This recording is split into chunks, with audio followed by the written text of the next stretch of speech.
हाँ भैया, अब रिकॉर्डिंग मैंने स्टार्ट कर ली है। अच्छा, तो अब ये जो पेपर मैंने निकाला है यार, ये है फरवरी मार्च का 2023 का पेपर है ये। सही भाई। इसके अंदर जो है आपका जो अल्लाह भला करे नया फॉर्मेट आया है, जिसमें केस स्टडी जो कि है टोटल 12 16 20 नंबर की केस स्टडी आएगी। 20 नंबर का आपको एक माइक्रो क्वेश्चन करना होगा और 20 नंबर का आपको एक मैक्रो इकोनॉमिक्स से जो क्वेश्चन करना होगा। तो ये एक ही रेफरेंस पेपर है आपके पास जो कि आपको गाइडेंस दे सकता है। तो भाई सबसे पहली टिप जो कि मैं पहले भी ओ लेवल इकोनॉमिक्स में आपको बताता गया हूं कि जब भी आप केस स्टडी का सवाल करें, सबसे पहले आपने क्वेश्चन पढ़ना है। ठीक है ना भाई, आपके पास जो भी क्वेश्चन है वो पढ़ें, ताकि जब भी आप केस स्टडी सॉल्व कर रहे हो तो आपको पता है कि भाई, आपको पता है कि आपने किस तरीके से इसको सॉल्व करना है। अच्छा, तो फिर अब आते हैं क्वेश्चन पे। ए पार्ट कह रहा है यार, using figure 1.1 compare the US inflation rate. सही है भाई। यूएस का इन्फ्लेशन रेट आपने कंपेयर करना है between July and December 2020 with that between January and June 2021। ठीक है भाई। अच्छा, अब वह सुबह इसको हिलाओ नहीं यार, इस पे एक्सप्लेन एवरीथिंग में ये ऐसे हिलता है। ठीक है। तो अब एक चीज नोटिस तुम ये करो यहां पर, वो ये है कि ये इन्होंने 2 मंथ्स यानी 2 पीरियड्स, आपको 2 पीरियड्स कंपेयर करने हैं। सही है भाई।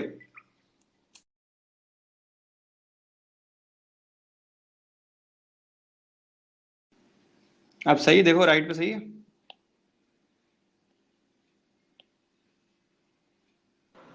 जी बेटर है अब से। चलो। अच्छा, तो इसमें हमें 2 पीरियड्स को कंपेयर करना है। ठीक है ना यार। तो आपने ये नोट डाउन कर लिया कि भाई इसमें तो आपने पीरियड्स को कंपेयर करना है। ठीक है, अब बी पार्ट देखते हैं। अच्छा जी, बी पार्ट कह रहा है यूजिंग द इंफॉर्मेशन प्रोवाइडेड यानी कि ये एक कॉम्प्रीहेंशन बेस्ड सवाल है। सही है भाई। इसमें आपको अपनी कॉम्प्रीहेंशन स्किल्स जो हैं वो टेस्ट करनी होंगी। आगे लिखा है explain what is meant by the US government's economic stimulus package. यानी कि आप जब अपनी केस स्टडी पढ़ोगे तो आपने इस वर्ड को सर्च करना है और उसके बाद सर्च करके आपने इसका आंसर लिखना है। ठीक है। तो ये 2 2 नंबर के सवाल हैं। ठीक है।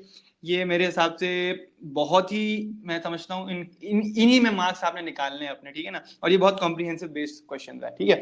अच्छा, सी पार्ट अब आया। अच्छा, अब एक चीज इन्होंने जो आपकी मार्किंग स्कीम में भी नहीं निकाली है, वो ये है कि अब इवैल्यूएशन वो आपको मार्किंग स्कीम में दे रहे हैं। यानी कि पहले वो आपको गाइड नहीं करते थे कि किस तरीके से इवैल्यूएट करना है एक चीज को, लेकिन अब ये आपको बता रहे हैं कि किस तरीके से हमने इवैल्यूएशन करनी है। अच्छा, तो अगर हम सी पार्ट पढ़ें जिसमें हमें इवैल्यूएशन भी करनी होगी, तो वो सवाल ये कह रहा है भाई, कंसीडर कंसीडर यानी इवैल्यूएट करना है the extent to which an increase in interest rates, यानी कि सूद सूद के बढ़ने से इन्फ्लेशन पर क्या असर पड़ेगा, इन्फ्लेशन कम होगी या नहीं होगी। इन्होंने यहाँ वर्ड लिया हुआ है रिड्यूस रिड्यूस, तो हमें इंक्रीज इन इंटरेस्ट रेट, हमें यहाँ पे हम यहाँ डायग्राम भी बना सकते हैं और हम यहाँ एक्सप्लेन भी कर सकते हैं और आखिर में हमें छोटी सी इवैल्यूएशन भी देनी होगी। ठीक है भाई।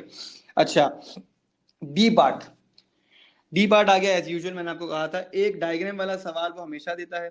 With the help of an ADS diagram, aggregate demand aggregate supply का डायग्राम को यूज करते हुए आप ये बताइए, assess whether the rising inflation rate के बढ़ने की वजह से क्या, इन्फ्लेशन रेट की बढ़ने की क्या वजह है। सवाल ये पूछा जा रहा है कि बढ़ने की क्या वजह है, क्या वो डिमांड साइड की वजह से बढ़ रही है या वो सप्लाई साइड की वजह से बढ़ रही है। हमें ये इवेल्युएट करना है इस सवाल में। 6 नंबर के कॉम्प्रिहेंसिव क्वेश्चन में हमें ये इवेल्युएट करना है कि जो इन्फ्लेशन रेट बढ़ रही है वो किस तरह की इन्फ्लेशन हो रही है। अगर मैं अब आपसे पूछूं वैस भाई कि इन्फ्लेशन कितनी तरह की होती है, तो आप क्या मुझे म्यूट करके बता सकते हैं?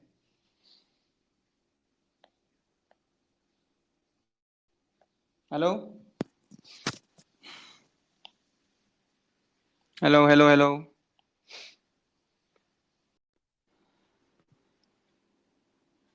अच्छा, तो हम फिर ये बात कर रहे थे कि ये सवाल ये पूछ रहा है कि जो इन्फ्लेशन यूएसए में हो रही है, जो केस स्टडी में उन्होंने थोड़ी बहुत इंफॉर्मेशन दी हुई है, आप एनालाइज करके बताओ, इवेलुएट करके बताओ कि भाईजान ये जो इन्फ्लेशन है ये या तो क्या ये डिमांड साइड की वजह से हुई है, कि फैक्टर्स की वजह से हुई है, यानी कि डिमांड पुल पुश इन्फ्लेशन है, या डिमांड पुल इन्फ्लेशन है, या फिर कॉस्ट पुश इन्फ्लेशन है।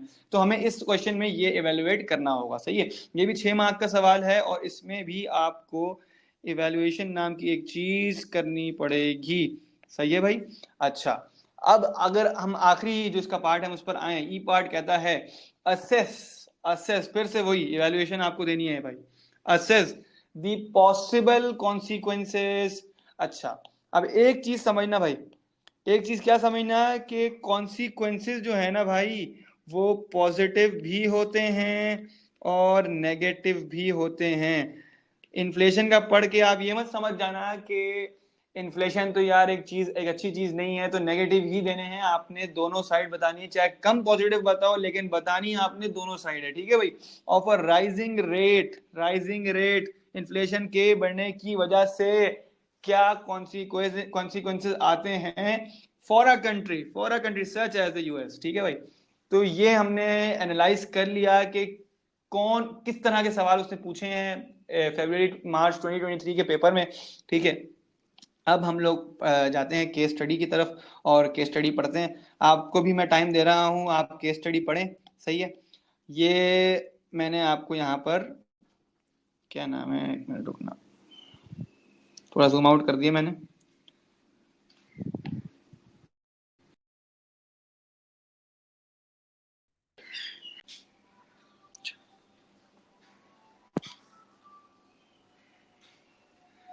एक मिनट वेट करना।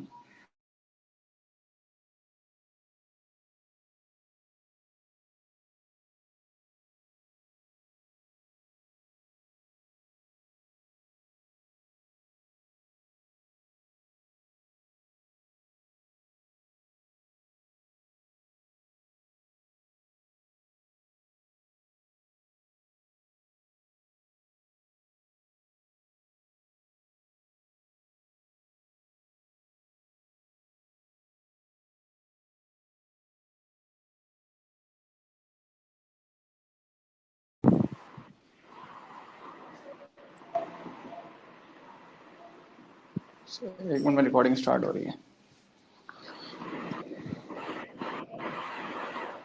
हाँ, अभी स्टार्ट हो गई रिकॉर्डिंग। जी ऑफ कर दे, रिकॉर्डिंग स्टार्ट।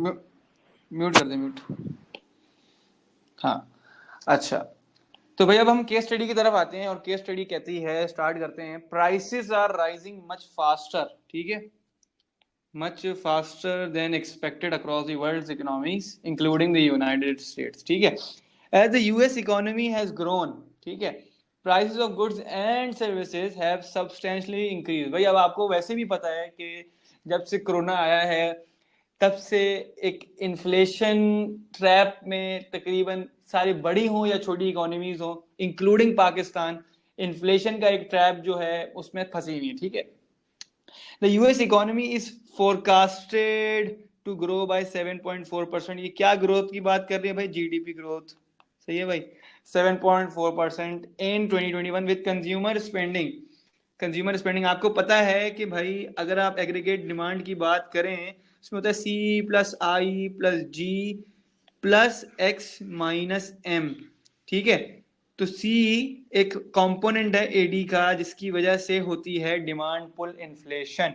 सही है भाई। तो उसने कहा कि कंज्यूमर स्पेंडिंग जो है वो 10%, 10% से बढ़ेगी, ये फोरकास्टेड है। ठीक है, but this boom has been accompanied by a rapid increase in the inflation rate. ठीक है भाई, सीधी बात है। अब ये तो एक एक जो बच्चे को इकोनॉमिक्स की थोड़ी भी नॉलेज होगी उसको पता है यार, स्पेंडिंग बढ़ रही है, इकोनॉमी ग्रो कर रही है तो इन्फ्लेशन तो आएगा, सीधी बात है। ठीक है ना भाई। अच्छा, अगर हम देखें आगे, the US inflation rate was 1.7% इन फरवरी 2021। ठीक है, ये फिगर को आप जब आप पेपर अटेम्प्ट कर रहे होंगे तो ये फिगर को आपने अंडरलाइन या सर्कल जो भी आप करते हो आपने कर लेना है ताकि आपके दिमाग में बात रहे। ठीक है, by the end of that year it had been expected to be 1.9%। ठीक है जी, थोड़ी सी बढ़ जाएगी, but by June 2021 the rate was already 5.4%।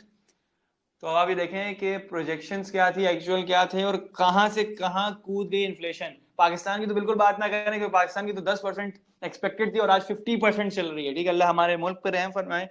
compared with the 12 months before, ठीक है। This is the highest rate of inflation in the US since August 2008। अगस्त 2008 से अगर हम कंपेयर करें तो हाईएस्ट इन्फ्लेशन रेट है। ठीक है भाई। तो अगर हम आप याद करें तो ए पार्ट हमने पढ़ा था कि using figure 1.1 compare the US inflation rate. अपने पास पेपर खोल के रखो, ठीक है। Compare the US inflation rate between July and December 2020 with that between January and June 2021। तो ये एक फिगर है जो कि इस क्वेश्चन से रिलेट कर रहा है। ठीक है, तो क्या नोटिस कर रहे हैं। अच्छा, पहला पीरियड उन्होंने बताया हमें जुलाई 2020 से लेकर दिसंबर 2020 तक। ठीक है, इसको कंपेयर करना है हमने किससे, जनवरी से लेके जून। अच्छा, तो अगर हम जुलाई से लेके दिसंबर हम चीज नोटिस करें तो इन्फ्लेशन रेट देखें कितना है, 1%। ये थोड़ा सा बन के 1.2 1.3 जा रहा है, 1.4 चला गया, फिर नीचे आया थोड़ा सा, फिर नीचे थोड़ा सा आया, फिर थोड़ा ऊपर गया। तो आप देखें तकरीबन कांस्टेंट है। ठीक है, आप क्या कहोगे इसमें, रिलेटिवली स्टेबल रेट है। आप कह सकते हो कि भाई माइनर फ्लक्चुएशंस हैं। ठीक है, आप कह सकते हो कि स्लोली अपवर्ड जा रहा है इन्फ्लेशन, स्लोली अपवर्ड जा रहा है। ठीक है, आप कोई भी वर्ड इस्तेमाल करो आपको इसमें मार्क्स मिल जाएंगे। ठीक है, आप ये भी बता सकते हो कि भाई 1.0% पे था और कहां चला गया दिसंबर 2020 में, 1.4%। सही है। अच्छा जी, और अगर हम जनवरी 2021 से लेखें जून 2021 तक देखें तो ट्रेंड जो है कहाँ, अगर एक जो अकलमंद बच्चा को बड़े आराम से देख सकता है कि यार ट्रेंड जो है वो तो अपवर्ड ही जा रहा है कि नहीं। ये वर्ड इस्तेमाल करना बहुत जरूरी है। सही है, अपवर्ड जा रहा है। और यहाँ पे आप फिगर्स भी इस्तेमाल कर सकते हैं। अगर आप देखें तो यहाँ पे तकरीबन 1.4% इन्फ्लेशन रेट है, और जून के आखिर में अगर हम देखें तो इन्फ्लेशन रेट कहाँ पहुंचा हुआ है, तकरीबन आप कह सकते हैं 5.4% पे लिखा हुआ भी है, 5.4%। समझ में आई बात। तो इस क्वेश्चन को आपने इसी तरीके से अवॉर्ड अवॉर्ड कह रहा हूँ, इसी तरीके से आपने अटेम्प्ट करना है। ठीक है, अच्छा जी। और एक और चीज यहाँ पे आपने देखनी है कि क्वेश्चन कह रहा है कि दो जो मंथ्स है ना उनके उनके दरमियान के ट्रेंड को आपने जो है इवेलुएट करना है। आपने बिल्कुल भी ऐसे नहीं करना कि जनवरी में जी इतना था, फरवरी में इतना हो गया, मार्च में इतना हो गया, फिर आपको मार्क्स नहीं मिलने वाले। 2 मार्क का ये सवाल है, 2 मार्क आपको बड़े आसानी से मिलेंगे। I hope I am clear. ठीक है भाई।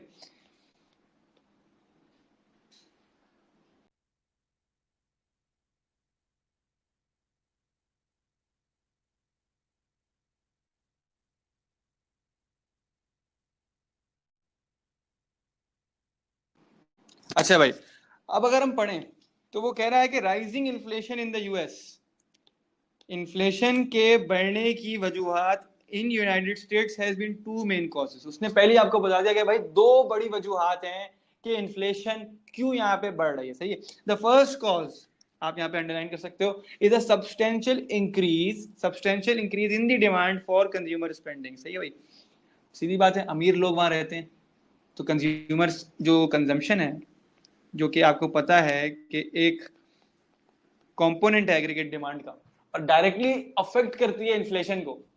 तो सबसे पहली चीज उन्होंने आपको ये बता दी कि भाई गुड्स एंड सर्विसेज पे क्योंकि कंजम्पशन बढ़ रही है इसीलिए इन्फ्लेशन भी बढ़ रही है। The economy has been boosted by the US government's economic stimulus package. अगर आपको याद हो, ये जो बी पार्ट है इस केस स्टडी का, उसमें उन्होंने ये वर्ड बिल्कुल क्लियरली ये वर्ड के मुताबिक सवाल पूछा कि using the information provided what is meant by the US government's economic stimulus package. सही है भाई, तो हमें बताना होगा। अब यहीं से हमें पता चलेगा कि क्या चीज है। ठीक है भाई। अच्छा जी, the economy has also been boosted by the US government's economic stimulus package in response to the downturn caused by the COVID-19 pandemic. In 2020 and 2021, the US government spent an additional इजाफी कितने billion कितने trillion US dollar $6 trillion leading to a budget deficit of 12.7%। Budget deficit क्या होता है भाई? Budget deficit ये होता है कि जब आपके expenditures are greater than your income, यानी इकोनॉमी की जो एक्सपेंडिचर्स थे वो उसकी आमदनी से ज्यादा थे, खर्चे आमदनी से ज्यादा थे। ये तो पाकिस्तान वाला हाल हो गया, सही है भाई। लेकिन एक चीज का फर्क अमेरिका में क्या है कि वो ज्यादातर लोन्स पे रिलाय नहीं करते, वो उल्टा गवर्नमेंट बॉन्ड्स इशू कर देते हैं, लोगों से पैसे लेते हैं और फिर उनको इंटरेस्ट देते हैं, और इसी तरीके से वो अपना बजट डेफिसिट पूरा करते हैं। अच्छा, बजट डेफिसिट से आपको एक बात याद आ रही होगी कि बजट डेफिसिट का मतलब होता है आप फिस्कल पॉलिसी यूज कर रहे हो। कौन सी फिस्कल पॉलिसी यूज कर रहे हो? Expansionary expansionary fiscal policy use कर रहे हो। आपको बताया था मैंने, ओ लेवल में भी बताया था, ए लेवल में भी आपके टीचर ने बताया होगा। एक्सपेंशनरी फिस्कल पॉलिसी क्या होती है? जब इकोनॉमी, जब एक गवर्नमेंट अपनी गवर्नमेंट स्पेंडिंग बढ़ा दे, टैक्सेस कम कर दे, ठीक है। यहाँ पे गवर्नमेंट स्पेंडिंग बढ़ रही है, टैक्सेस का भी कोई जिक्र नहीं है, तो टैक्सेस का कोई जिक्र ना करना, पहले बता रहा हूँ, ठीक है। अच्छा, बिस्मिल्लाह। बजट डेफिसिट ऑफ 12.7% जीडीपी का आपका बजट डेफिसिट होगा। मतलब अगर 100 रुपए आपकी जीडीपी है तो 12.5% जो उसका हिस्सा है वो आप बाहर से फाइनेंस कर रहे होगे, या तो लोन्स के थ्रू या गवर्नमेंट बॉन्ड्स के थ्रू। ये कहना चाह रहे हैं यहाँ पे, ठीक है। इन जून 2021 वन ऑफ द लार्जेस्ट, अच्छा जी, लार्जेस्ट बजट डेफिसिट्स है इन द वर्ल्ड। तो भाई आपको एक नंबर तो बड़ा प्यार से यहाँ मिल गया कि गवर्नमेंट का स्टिमुलस पैकेज क्या है। आप लिखोगे, आप ये पूरा छाप दोगे, आप कहोगे कि भाई वो एक पैकेज है जो कि कितने ट्रिलियन डॉलर्स का है, ठीक है भाई। आप ये बताओगे वो जीडीपी का कितना परसेंट है, और आप बड़े आराम से। और अच्छा, और एक और चीज आप यहाँ बताओगे कि ये क्या है भाई? एक्सपेंशनरी फिस्कल पॉलिसी है। इसको एक और चीज भी हम कहते हैं, इसको कहते हैं हम डिमांड मैनेजमेंट पॉलिसी। ये जो मैं लिख रहा हूँ ना, ये देख लो, छोटी छोटी चीजें हैं, छोटे छोटे वर्ड्स हैं, ये नोट डाउन कर लो, बड़े काम आएंगे। डिमांड मैनेजमेंट पॉलिसी भी कहते हैं इसको, एक्सपेंशनरी फिस्कल पॉलिसी भी कहते हैं, ठीक है भाई। अच्छा जी, और इसका एम क्या होता है? एक्सपेंशनरी फिस्कल पॉलिसी का क्या एम होता है? इसका एम होता है कि आप अपनी एग्रीगेट डिमांड को बढ़ाओ। सही है भाई। अगर हम छोटा सा एक डायग्राम बनाए, ये अगर एडी है, ये एएस है, आपको पता है कि एडी जब यहाँ पे शिफ्ट होता है तो ये देखें किस तरीके से आपकी रियल जीडीपी बढ़ गई। इसको कहते हैं रियल जीडीपी। बहुत ही गंदा डायग्राम बनाया, लेकिन समझने के लिए मेरे हिसाब से काफी है। तो ये आपका बी पार्ट भी हमने इधर ही सॉल्व कर दिया। इसका देखो, अब आप बेनिफिट देख रहे हो कि बेनिफिट क्या है। बेनिफिट ये है कि आपने पहले क्वेश्चन पढ़ लिया था, आपको क्वेश्चन पता है, आप जैसे ही वो चीज पे पहुंचे आपने उसका आंसर वहीं पे ढूंढ लिया। मैं ये नहीं कह रहा आप आंसर लिख लेना अपना, आप अपना आंसर यहाँ पे मार्क कर लेना कि यार ये देखो ये इसका आंसर है। और मुझे देखो 4 number with in 5 to 10 minutes of reading, मुझे 4 नंबर मिले। इस तरीके से आपने केस स्टडी को सॉल्व करना है, ठीक है मेरे भाई। अच्छा जी, अब हम आते हैं थोड़ा नीचे, एक मिनट रुकना। सही है भाई। अच्छा, तो अब कह रहा है कि a sustained increase in inflation could have a number of consequences. सही है भाई, सीधी बात है। एक इन्फ्लेशन के बढ़ने से कुछ जो है उसके कॉन्सिक्वेंसेस आते हैं, पॉजिटिव भी आते हैं, नेगेटिव भी आते हैं। उससे क्या बताया हुआ है? Both negative and positive. देखो मेरी बात उससे पहले रिपीट कर दी, ठीक है। Rising inflation could lead to a tightening of monetary policy. सही है भाई, such as through an increase in interest rates, ठीक है भाई। This is important that the US, given that the government is targeting an annual inflation rate of 2%. Some economists believe that interest rates in the US may need to rise from 0.25% to as high as 4.50% to cool the economy. अच्छा, अब यहाँ पे cool the economy का क्या मतलब है? इसका मतलब ये है कि भाई इन्फ्लेशन क्योंकि ज्यादा हो रही है तो कुछ टूल्स हम यूज करते हैं। आपको पहले ही बताया है, हम यूज करते हैं कॉन्ट्रैक्शनरी फिस्कल पॉलिसी, या फिर यहां पे जो उन्होंने बताया हुआ है मॉनेटरी पॉलिसी। अच्छा जी, अब कोई मुझसे पूछे यार सर आपको कैसे पता कि यहाँ पे मॉनेटरी पॉलिसी यूज हो रही है? मेरे भाई ये देखो इंटरेस्ट रेट्स लिखा हुआ है। अब आप देखो सब इंफॉर्मेशन जो जो उसने पूछा हुआ है, सब इंफॉर्मेशन इधर दी हुई है। अब सब इंफॉर्मेशन अगर यहाँ पे दी हुई है तो फिर मुश्किल क्यों है भाई ये सवाल आपके लिए? तो केस स्टडी का पढ़ना, पहली टिप याद रखनी है, क्वेश्चन पहले पढ़ना है। दूसरी टिप याद रखनी है, फिर केस स्टडी पढ़नी है। और फिर वहां पे आंसर्स को मार्क करते रहना है। मेरी बात आई होप समझ में आ रही है, ठीक है। हमने 2 पार्ट्स को बड़े आराम से सॉल्व किया। अब हम आते हैं थर्ड पार्ट पे। थर्ड पार्ट ये कह रहा है consider the extent to which an increase in interest rates could reduce the rate of inflation in the US। ठीक है। अच्छा, अब यहाँ पे कहीं केस स्टडी में एक्सप्लेन नहीं किया हुआ होगा कि यार इंटरेस्ट रेट को यूज करके उसने ऐसे इन्फ्लेशन कम कर लिया। अभी आपका जनरल सवाल है, लेकिन आपको थोड़ी सी आपने यहाँ पे अल्लाह अगर एनालिसिस करना है और यूएस का नाम लिखते रहना है। सही है मेरे भाई। अच्छा, अब हम इसको कैसे सॉल्व करें। अब हम यहाँ आ गए।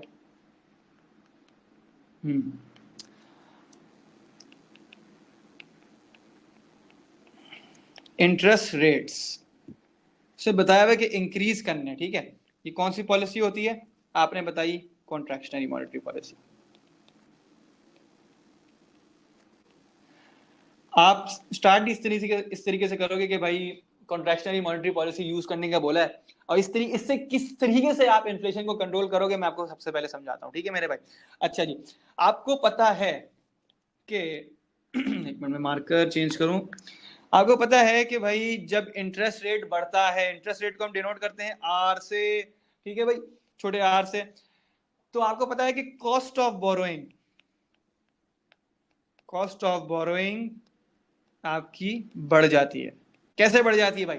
एक बंदा है, उसको गाड़ी लेनी है, गाड़ी फाइनेंस करानी है बैंक से, ठीक है। लोन लेगा वो बैंक से। बैंक उसको कह रहा है भाई हालात खराब है, 15% इंटरेस्ट रेट।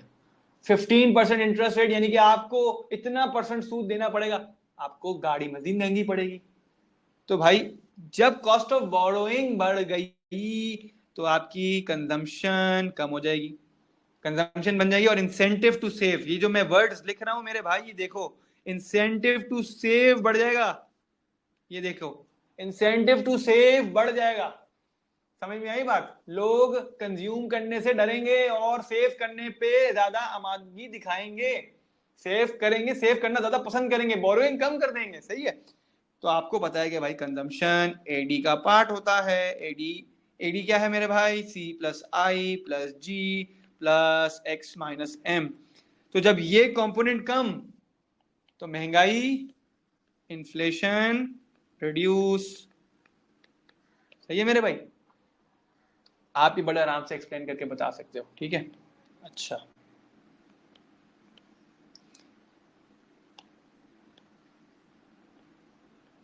अब आपने ये बता दिया। अब आप और क्या बता सकते हो। अब आप यहाँ बता सकते हो, इसको आप अल्लाह भला करे लिंक कर सकते हो through the concept of exchange rate, ठीक है। कौन सा कॉन्सेप्ट भाई, एक्सचेंज रेट का कॉन्सेप्ट। अब एक बंदा बोले यार सर ये एक्सचेंज रेट का कॉन्सेप्ट कहाँ से आ गया, यहाँ पे तो इंटरेस्ट रेट की बात हो रही है। तो मेरे भाई आपके नोट्स में लिखा हुआ है ये कि interest rate is a component जो कि एक्सचेंज रेट को भी फ्लक्चुएट करा सकता है। किस तरीके से अभी समझाते हैं। अच्छा जी, उसने कहा कि भाई हम इंटरेस्ट रेट बढ़ा रहे हैं, हम यूएसए के इंटरेस्ट रेट्स क्या कर रहे हैं मेरे भाई, बढ़ा रहे हैं। अब एक बंदा है, एक इन्वेस्टर है, उसने कहा यार वो देखो यूनाइटेड स्टेट्स ऑफ अमेरिका के जो इंटरेस्ट रेट्स हैं वो तो बढ़ गए, मैं वहां का बेनिफिट ना लूं, मैं वहां से बेनिफिट ना लूं, वहां से पैसे ना कमाऊं। बिल्कुल पैसे कमाओ भाई। अब जब बंदा पैसे कमाएगा, मैं पाकिस्तान में यहाँ बैठा हूँ, वैसे तो मैं सूद नहीं खाता और मैं किसी को भी नहीं कहता कि सूद खाओ, लेकिन क्योंकि अब हमें पढ़ना है for the sake of the concept, हमने इस बात को पढ़ना है कि भाई मैं यहाँ बैठा हूँ, मुझे अमेरिका में इन्वेस्ट करना है, अमेरिका के बैंक्स में इन्वेस्ट करना है, तो मैं क्या करूंगा, डॉलर खरीदूंगा नहीं खरीदूंगा, बिल्कुल खरीदूंगा भाई। तो डॉलर की जो डिमांड है, ये देखो ये डॉलर है भाई, इसको सही से लिख देता हूँ यार, ये है डॉलर। सही है मेरे भाई, इसकी डिमांड बढ़ गई, डॉलर की क्या हुई, डिमांड बढ़ गई। सही है मेरे भाई। अच्छा जी, और डॉलर की डिमांड बढ़ी। अब पाकिस्तानी क्या कर रहा है, रुपया को फेंक रहा है, रुपये की सप्लाई बढ़ा रहा है मार्केट में और डॉलर को खरीद रहा है। इससे क्या हो रहा है, डॉलर की जो सप्लाई है मार्केट में वो कम हो रही है, डॉलर की जो सप्लाई है वो हो रही है कम। मानते हो मेरे भाई। बिल्कुल। हुआ क्या, डॉलर की डिमांड हो गई, बढ़ गई, और सप्लाई हो गई कम। यहां पे एक चीज देखें क्या हो रहा है, पहले एक्सचेंज रेट था मेरे भाई यहाँ पे, अब एक्सचेंज रेट बढ़ गया, ER। एक्सचेंज रेट बढ़ गया तो क्या हो गया, इसको हम क्या कहते हैं भाई, इंग्लिश में क्या कहते हैं, इसको कहते हैं एप्रिसिएशन। जो कि पाकिस्तान में कब से चल रहा है, 180 पे था, 270-80 पे आ गया, एप्रिसिएशन हो रही है, ठीक है, डॉलर का रेट बढ़ रहा है। अब डॉलर का रेट जब बढ़ रहा है तो भाई मैंने बहुत पहले बताया, बहुत आराम से बताया, appreciation of exchange rate makes exports expensive, सही है मेरे भाई, और इंपोर्ट्स चीपर, मानते हो, इंपोर्ट्स हो गई चीपर। अब आपने तेल मंगवाया, तेल आपको सस्ता पड़ा, तेल सस्ता पड़ा तो मेरे भाई इन्फ्लेशन कम हो गई। और कौन सी इन्फ्लेशन कम हो गई, कॉस्ट पुश इन्फ्लेशन कम हो गई। बात को समझना, कौन सी इन्फ्लेशन कम हो गई, कॉस्ट पुश इन्फ्लेशन कम हो गई, सही है। इसी तरीके से भाई एक्सपोर्ट्स एक्सपेंसिव हो गई, एक्सपोर्ट्स एक्सपेंसिव हो गई, आपकी एक्सपोर्ट्स ने क्या क्या चीज लूज कर दी, कंपेटिटिवनेस लूज कर दी। अब ये कंपेटिटिवनेस क्या बला है भाई, किसी ने पूछा मुझसे, कंपेटिटिवनेस ये बला है कि मेरे भाई आप एक मार्केट में बैठे हो, आपने कहा यार मैं अपने रेट बढ़ा देता हूँ, मेरी डिमांड बढ़ जाएगी, पागल हुआ, नहीं बढ़ेगी भाई डिमांड आपकी, क्योंकि एक रैशनल कंज्यूमर जो है, एक जो बंदा जो रोटी खाता है 2 वक्त की, वो तो यार यही बोलेगा ना कि मैं सस्ती चीज लूं या मैं महंगी चीज लूंगा। तो जब आपकी एक्सपोर्ट्स महंगी हो गई तो फिर कोई आपकी एक्सपोर्ट्स को मुंह भी नहीं लगाएगा। ये एक जनरल कॉन्सेप्ट है, ऐसा होता है इन रियल लाइफ, ऐसी कोई चीज होती नहीं है वैसे, लेकिन ये कॉन्सेप्ट दे रहा हूं मैं आपको, सही मेरे भाई। एक्सपोर्ट्स की कंपेटिटिवनेस लूज हो गई तो इससे क्या हुआ मेरे भाई, एक्सपोर्ट्स आपकी कम हो गई, एक्सपोर्ट्स आपकी कम हो गई तो एक्स माइनस एम कॉम्पोनेंट है, याद आया आपको, वो भी कम हो गया। अच्छा उससे क्या हुआ भाई, एडी कम हो गया। कौन सी इन्फ्लेशन कम हो गई, डिमांड पुल इन्फ्लेशन मेरे भाई कम हो गई। तो बड़े आराम से आपने यहां से, अच्छा अब एक चीज याद है, एक चीज यहाँ प्लीज देख लेना यार, अब एक चीज क्या देखनी है मेरे भाई आपने यहाँ पे, वो ये है कि ये सब चीजें मैंने अभी आपको बताई ना, इसके आपको मैक्सिमम 3 नंबर मिलेंगे, 4 नंबर नहीं मिलेंगे। क्यों, क्योंकि अब आप लोगों की हो गई, थोड़ी सी चेंजेस आ गई हैं। 1 नंबर, क्योंकि 4 नंबर का ये सवाल है, 1 नंबर उन्होंने डेडिकेट किया हुआ है इवैल्यूएशन को, ठीक है मेरे भाई। अब इवैल्यूएशन क्या करनी है यहाँ पे, इवैल्यूएशन ये करनी है कि मेरे भाई जो आप इंटरेस्ट रेट की बात कर रहे हो, क्या वो काम करेगी या नहीं करेगी, आपने थोड़ा सा इवैल्यूएट कर देना, ठीक है मेरे भाई। कैसे इवैल्यूएट करोगे भाई, मैं कहता हूं कि एप्रिसिएशन हो गई, ठीक है, और हर चीज हो गई, लेकिन इन्फ्लेशन थी डिमांड पुल, एप्रिसिएशन से तो इंपोर्ट हो गई सस्ती, इंपोर्ट हो गई सस्ती, कॉस्ट पुश इन्फ्लेशन हो गई कम, लेकिन डिमांड पुल इन्फ्लेशन थी ज्यादा, तो डिमांड पुल इन्फ्लेशन को ज्यादा फर्क ना पड़ा। क्या पता आपकी एक्सपोर्ट इतनी अच्छी क्वालिटी की हो कि आपकी एक्सपोर्ट की डिमांड ना कम हो, डिमांड पुल इन्फ्लेशन तो फिर भी बढ़ेगी, है कि नहीं। तो ये बहुत बड़ा मसला है, सही है। तो इसके भी इवैल्यूएशन के कुछ पॉइंट्स हैं जो कि लिखे हुए, अल्लाह आपका भला करे आपके मार्किंग स्कीम में, ठीक है। इसी तरीके से आप ये भी बता सकते हो कि यार आपके जो बोरोइंग फंड्स हैं वो इंटरेस्ट इंटरेस्ट इलास्टिक है, कि भाई जहाँ सूद बढ़ा वहां आपने बोरोइंग क्या नाम है कम कर दी, जहाँ सूद कम हुआ वहां आपने बोरोइंग बढ़ा दी, ठीक है। ये तो वो इंटरेस्ट इलास्टिक एक बार और समझाएं भाई। मैं समझा रहा हूँ, एक मिनट रुकना। अच्छा, अब हमने क्या यहाँ पे अज्यूम किया मेरे भाई, हमने यहाँ पे एक चीज अज्यूम की है कि, मैं थोड़ा जगह बना लूं, जरा रुको। हमने मेरे भाई ये चीज अज्यूम की है कि इंटरेस्ट इलास्टिक डिमांड है। हमने पीएस पढ़ा है, प्राइस इलास्टिसिटी ऑफ डिमांड पढ़ा है, प्राइस इलास्टिसिटी ऑफ सप्लाई पढ़ा है, ठीक है। हमें एक चीज पता है कि एक रैशनल कंज्यूमर, जहां पे हम इलास्टिक डिमांड की बात करते हैं, हम कहते हैं यार जहां जहां प्राइस कम हुई वहां डिमांड बढ़ गई, मानते हो, और जहां हमने प्राइस बढ़ाई वहां डिमांड कम हो गई। तो हमने भी यहाँ ये अज्यूम किया कि यार जहां इंटरेस्ट रेट हो गया कम हो गया, वहां पे बोरोइंग वहां पे बढ़ गई, और इंटरेस्ट रेट जहां बढ़ गया वहां बोरोइंग कम हो गई। लेकिन क्या पता एक इकोनॉमी इतनी सेट हो कि इंटरेस्ट रेट चाहे जितने ही बढ़ जाएं वो बोरोइंग कम ना करें, ऐसा हो सकता है ना। इसका मतलब क्या है, इसका मतलब है कि it is interest in elastic, समझे बात, इंटरेस्ट इन इलास्टिक डिमांड है। तो आप ये भी मेंशन कर सकते हो कि मेरे भाई इंटरेस्ट इलास्टिक ही नहीं है बोरोइंग फंड्स की डिमांड, तो आप कैसे कम करोगे। तो ये पॉइंट्स आपने सिर्फ मेंशन करने हैं इन द इवैल्यूएशन, और आपको इंशाअल्लाह ताला 4 नंबर मिल जाएंगे बड़ा आराम से। I hope I am clear. ठीक है मेरे भाई, क्लियर है? यस, आगे बढ़े आप। चले बिस्मिल्लाह।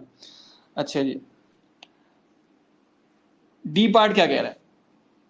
डी पार्ट को अगर हम चेक करते हैं, with the help of an ADAS diagram, aggregate demand aggregate supply का diagram, assess assess whether the rising inflation rate in the US किससे कॉज हुआ है, डिमांड साइड के चेंजेस से या सप्लाई साइड के चेंजेस से। सही है मेरे भाई। अब इसमें भी मार्क्स जरा चेक कर लें। मार्क्स मेरे भाई 6 हैं, इसमें भी इवेल्युएशन होगी। सही है, ठीक हो गया। तो अब हमें ज़रा यहाँ पे डायग्राम बनाना पड़ेगा, तो हम ज़रा डायग्राम बनाते हैं।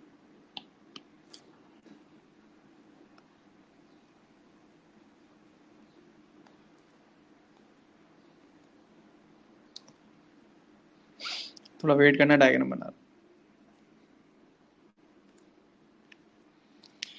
अच्छा जी,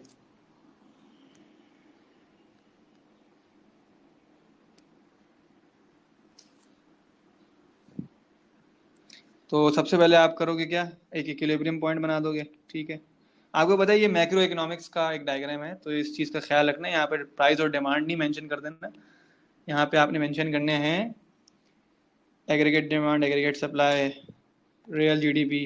अल्लाह, तो क्या हो गया, ठीक हो गया। चलिए,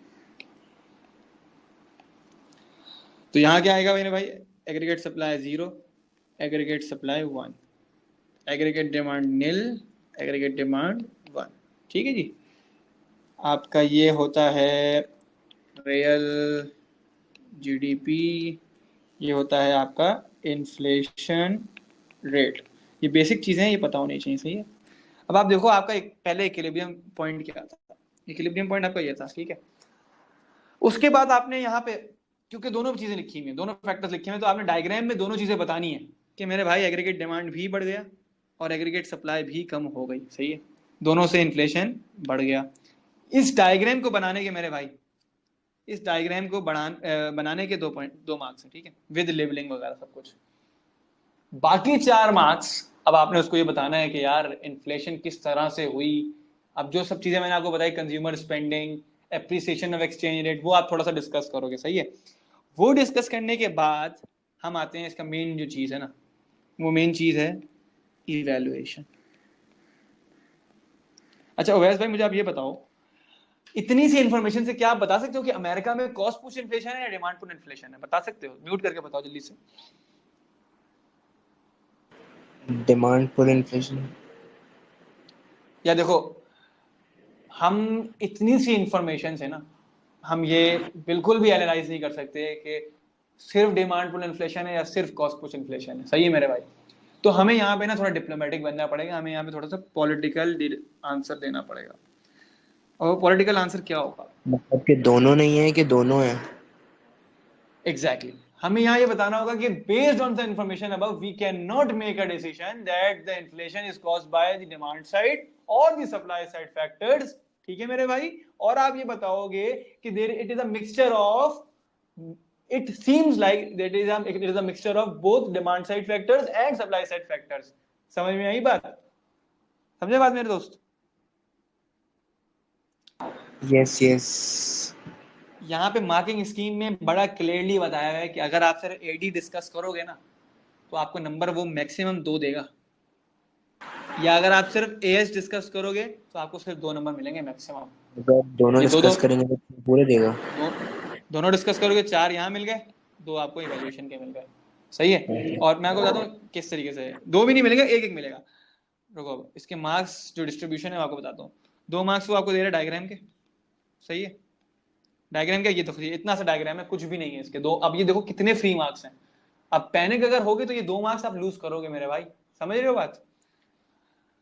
2 मार्क्स इसमें है आपके एडीएएस के एक्सप्लेनेशन के, दोनों के मिक्सचर के एक्सप्लेनेशन के, यानी कि इधर एक एक नंबर है, 2 नहीं है, एक एक नंबर है। ठीक है, और 2 नंबर हैं आपके इस चीज के इवैल्यूएशन के, इवैल्यूएशन। सही है मेरे भाई। तो ये 6 नंबर इस तरीके से आपने लेने हैं। मैं ये नहीं कह रहा 6 पूरे लो, 4 तो लो इवैल्यूएशन में, चलो मार खा जाओ, 4 नंबर तो लो, ले सकते हो 4 नंबर। इंशाल्लाह लोगे मेरे भाई, इंशाल्लाह लोगे। ठीक है, अब बड़ा आसान सा सवाल आ रहा है, ये सवाल तो यार हम ओ लेवल से करते हुए आ रहे हैं। सवाल कह रहा है मेरे भाई असेस, फिर से आपने क्या देनी है मेरे भाई, देखो अब ये एक नॉर्म है कि अब आपको इवैल्यूएशन तो देनी देनी है। Assess the possible consequences of a rising rate of inflation for a country such as the US. क्या मसले मसाइल, क्या पॉजिटिवनेस, क्या चीजें एक इन्फ्लेशन के बढ़ने से अमेरिका को मिलेंगे। ठीक है मेरे भाई, हम इसके बारे में थोड़ा डिस्कशन करते हैं, आ जाए बिस्मिल्लाह करते हैं। अच्छा जी, अच्छा यहाँ पे भी ना एक चीज अच्छा, ये याद रखना। फेब्रुअरी का पेपर जो है वो नए पैटर्न से है ना? जी जी बिल्कुल नया पैटर्न है। इसका जो बाकी के सवाल है वो आप खुद अटेम्प्ट करना, क्या नाम है, जो सेक्शन बी सेक्शन सी है ना। हाँ जी, मैं वही ट्राई करूंगा। सही है। अच्छा, अब इसमें इन्होंने इन्होंने जो है 4 मार्क्स वो आपको दिए हुए हैं एक्सप्लेनेशन के और एनालिसिस के। ठीक है, यानी कि जो मैंने आपको बताया था, एक पॉइंट देना है, पॉइंट को एक्सप्लेन करना है, एक्सप्लेन करने को क्या कहते हैं, एनालिसिस कहते हैं। ठीक है, और 2 मार्क्स आपके हैं इवैल्यूएशन के। ये बहुत इंपॉर्टेंट बात मैं आपको बता रहा हूँ। ठीक है, 4 मार्क्स हैं आपके एक्सप्लेनेशन और एनालिसिस के, 2 मार्क्स हैं आपके इवैल्यूएशन के। ठीक है, अच्छा अब इसी 4 मार्क के एक्सप्लेनेशन में आपने नेगेटिव कॉन्सिक्वेंसेस भी बताने हैं और आपने पॉजिटिव कॉन्सिक्वेंसेस भी बताने हैं। ठीक है, अच्छा चले बात करते हैं नेगेटिव कॉन्सिक्वेंसेस क्या हो सकते हैं। भाईजान आपको ये पता है कि इन्फ्लेशन बढ़ गया। ठीक है, इन्फ्लेशन बढ़ गया, इन्फ्लेशन बढ़ गया तो आपको पता है आपकी एक्सपोर्ट्स की भी प्राइस बढ़ जाएगी।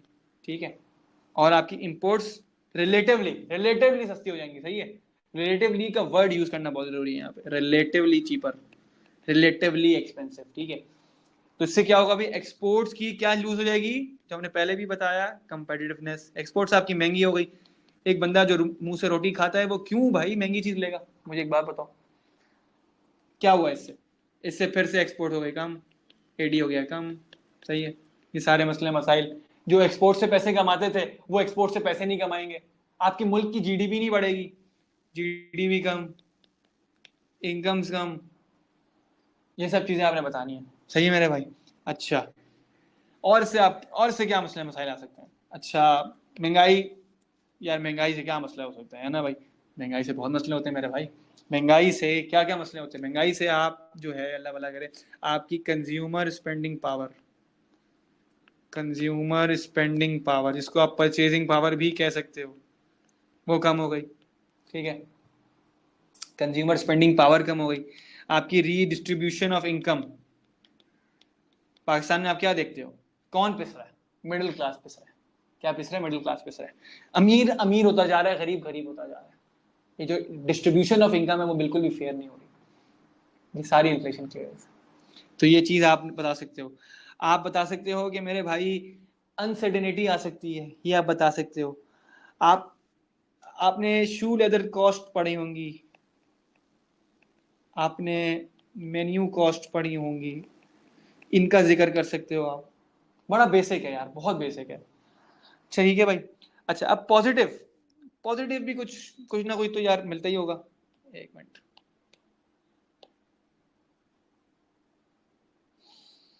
अच्छा जी। अच्छा पॉजिटिव में क्या होगा कि मेरे भाई देखो, इन्फ्लेशन के बढ़ने की वजह से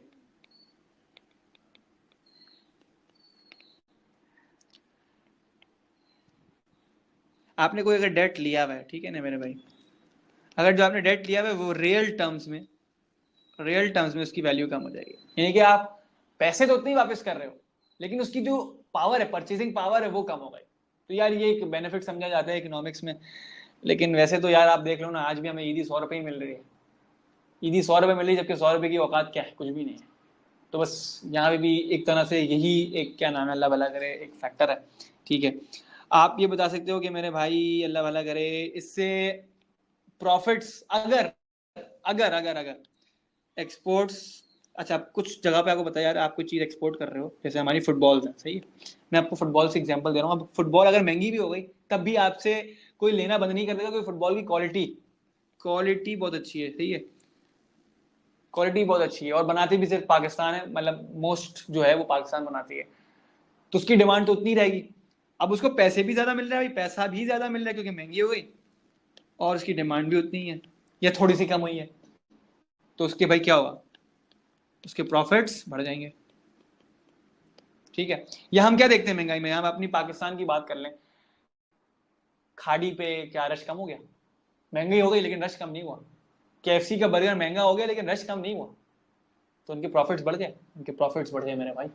तो ये आप बेनिफिट बता सकते हो। ठीक है, अच्छा जी, अब क्योंकि प्रॉफिट्स बढ़ गए, खाड़ी के प्रॉफिट्स बढ़ गए, खाड़ी ज्यादा बंदे रखेगा, ज्यादा बंदे रखेगा तो थोड़ी सी इंप्लॉयमेंट पे भी आप कह सकते हो कि फर्क आ जाएगा, एम्प्लॉयमेंट भी बढ़ जाएगी। तो ये कुछ छोटे छोटे पॉइंट्स हैं। ठीक है, अच्छा एक और पॉइंट आप बता सकते हो, आप देख रहे हो कि प्रॉपर्टी खासकर कराची में महंगी होती जा रही है, महंगाई बढ़ रही है तो प्रॉपर्टी भी बढ़ रही है, प्रॉपर्टी की प्राइस भी बढ़ रही है, तो आपका जो एक एसेट की प्राइस है, तो ये एक बंदे के लिए बेनिफिट है कि यार उसने कोई चीज सेव की हुई थी। गाड़ी देख लो आज, जो गाड़ी कल 20 लाख की मिल रही है 40 लाख की मिल रही है, तो अगर आपके पास कोई गाड़ी है, गाड़ी की वैल्यू बढ़ गई तो आपके पास, तो यार आप तो बैठे बैठे घर बैठे बैठे अमीर हो गए। गोल्ड की प्राइस देख लो, उसकी प्राइस देख लो, तो ये कुछ बेनिफिट्स हैं छोटे मोटे जो आप बता सकते हो। ठीक है, अच्छा फिर वापस आते हैं इस सवाल के ऊपर। इसके आपको सिर्फ 4 नंबर ही मिलेंगे मेरे भाई, एक मिनट, इसके आपको सिर्फ 4 नंबर ही मिलेंगे, 2 मार्क्स फिर से इवेल्युएशन के। अच्छा जी, अब इवेल्युएशन आप क्या बताओगे? ठीक है मेरे भाई, इवेल्युएशन आप ये बताओगे कि भाई कॉन्सिक्वेंसेस दोनों पॉजिटिव और नेगेटिव अमेरिका को फेस करने पड़ रहे हैं। ठीक है, नंबर 1 पहली बात तो ये। अच्छा जी, अब यहाँ पे अब आप फिर से वही बात पीईडी पे आ जाओगे। अब ये पीईडी कहाँ से आ गया मेरे भाई? सर पीईडी कहाँ से आ गया? ऐसे ये ऐसे ना करें आप हमारे साथ भाई, पीईडी कहाँ से आ गया? एक्सपोर्ट्स, एक्सपोर्ट्स की प्राइस तो बढ़ गई लेकिन एक्सपोर्ट्स थी की डिमांड थी इनइलास्टिक।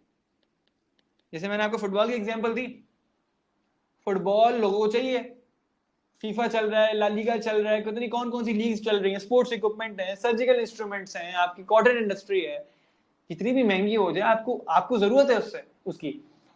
अब यहाँ पे आती है इनइलास्टिक डिमांड।